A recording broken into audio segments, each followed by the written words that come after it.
안녕하세요. 바리스타 수업 5조 발표를 맡은 이은석입니다. 저희는 콜롬비아 수프리모 원두에 대해 발표해 보도록 하겠습니다. 커피를 좋아하시는 분들에게는 익숙한 이름일 수 있지만 커피에 대해 잘 모르시거나 그 배경과 특징까지는 자세히 모르시는 분들이 많으셔서 저희가 자세하게 설명해 드리려고 합니다. 저희가 소개할 내용으로는 콜롬비아 커피의 역사, 콜롬비아가 어떤 형식으로 원두를 분류하고 어떤 종류의 원두가 있는지, 콜롬비아 커피의 맛과 특징, 커피 로스팅 방식, 콜롬비아 커피의 현황이 있습니다. 본격적으로 발표 시작에 앞서 이해하기 쉽고 더 흥미가 생길 수 있도록 동영상 먼저 시청하고 들어가 보도록 하겠습니다. 자, 동영상을 다 보셨나요? 이제 본격적으로 발표 시작하도록 하겠습니다. 콜롬비아 수프리모 원두에 대해 알아보려면 먼저 커피가 처음 어떻게 시작됐는지부터 알아봐야 하는데요. 커피의 첫 기록은 15세기 예멘에서 시작됐습니다. 이후 이슬람 문화권, 즉 터키, 이집트, 페르시아 등으로 퍼지게 되고 17세기에는 유럽 전역으로 확산되며 사상가들과 예술가들이 모이는 커피하우스가 생기게 됩니다. 지금 우리가 카페에서 친구와 얘기 나눈 것처럼 그때 사람들도 정치, 예술, 철학 이야기를 커피와 함께 했던 거죠.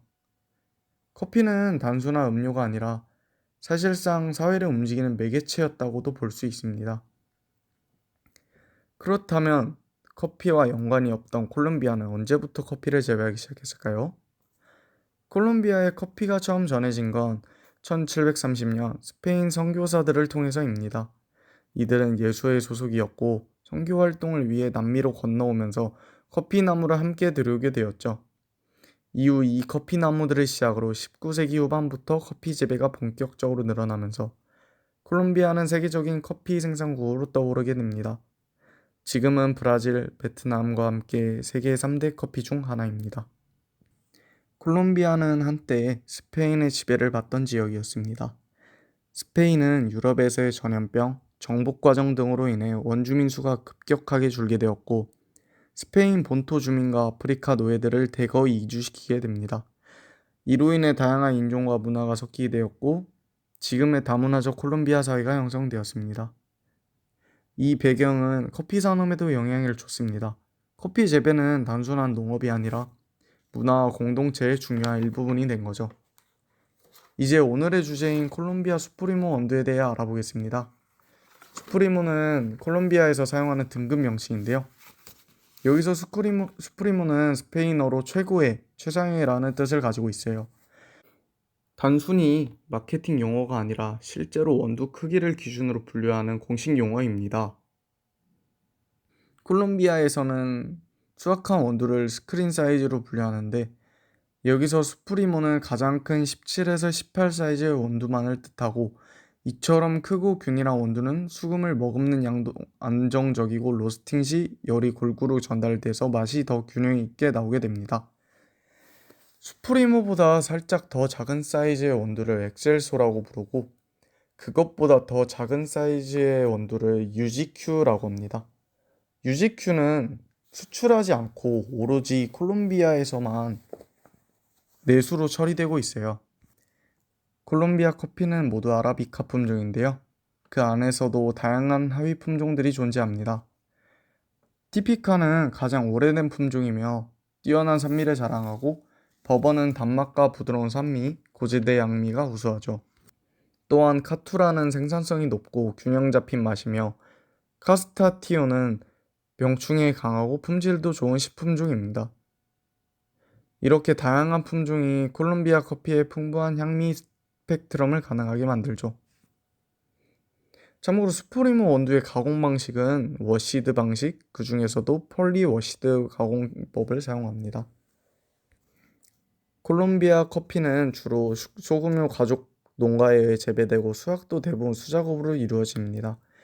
특히 험한 알데스 산맥에서 커피를 운반할 땐 당나귀를 이용해서 옮긴다는 점을 알고 계셨나요? 아마도 이런 전통적인 방식 때문에 원두의 숙성도와 품질을 신중하게 선별할 수 있었겠죠. 또한 콜롬비아 커피의 연맹 FNC가 브랜드 이미지를 엄격하게 관리하기 때문에 수프리모는 세계적으로 신뢰받는 원두로 자리 잡을 수 있었을 겁니다. 이런 이유 말고도 커피가 맛있는 이유가 있는데요. 그것은 바로 콜롬비아라는 나라 자체가 커피를 키우기에는 천혜의 땅인 나라이기 때문이죠. 커피를 잘 키우기 위해서는 고도, 기온, 강수량, 토양이 매우 중요한데 콜롬비아는 이 네 가지 조건을 모두 갖추고 있습니다. 고지대가 많고 평균 기온이 18에서 21도, 너무 덥지도 춥지도 않고 적당한 강수량과 일조량, 그리고 화산 토양이고 즉 미네랄이 풍부한 흙에서 자랍니다.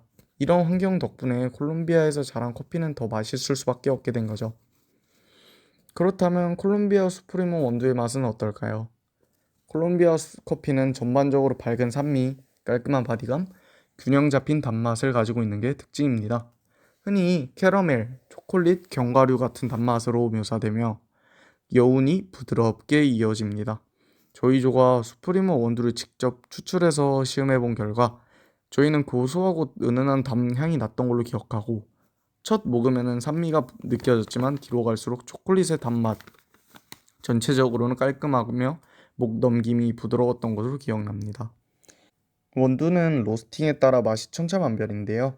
라이트 로스트로 할 시에는 산미가 살아있고 과일향이 나는 반면 미디엄 로스트는 과일향보다는 캐러멜, 견과류 같은 고소한 향이 나죠.